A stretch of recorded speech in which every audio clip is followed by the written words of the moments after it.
Oh, you caught me taking a break from my cook stove.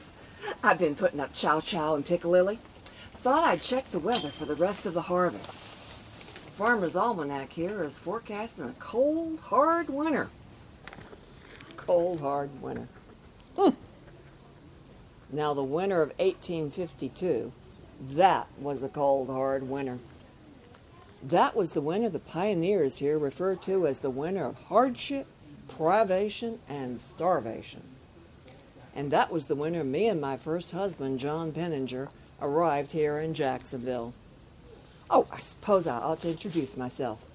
My name is Mary Penninger Fisher, what was born Mary Smith. I grew up back in Virginia, and that's where I married John Penninger in 1836, and that's where our first two children were born. Spent a number of years in Iowa, saw 3 more children into this world. But then we heard about the free land to be had here in Oregon, so we came across the Oregon Trail to the Rogue Valley.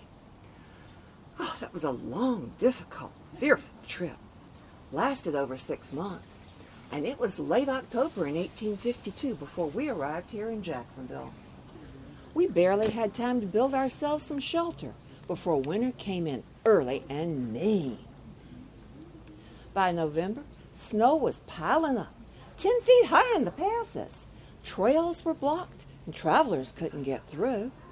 And of course, no one here had anticipated this kind of winter weather. I mean, this was Oregon. This was not New England. So the merchants just had their normal amount of supplies. Miners hadn't stocked up for the winter. The snow was leaving us all facing short rations. Well, of course, prices started going up. By December, no beef to be had, but even worse, no gunpowder.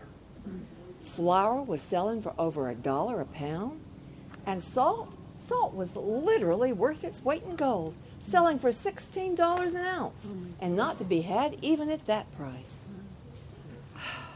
And let me tell you, some of our upstanding citizens were not quite so upstanding at the time. So quite a few were caught hoarding and jacking up prices.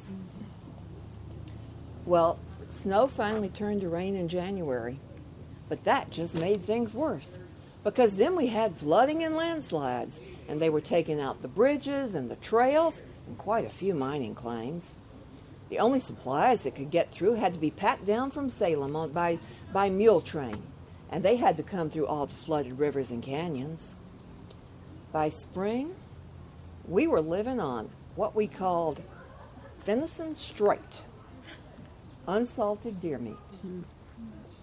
Now, the snow crust, it would hold up a man's weight, but the deer's sharp hooves, they would cut through.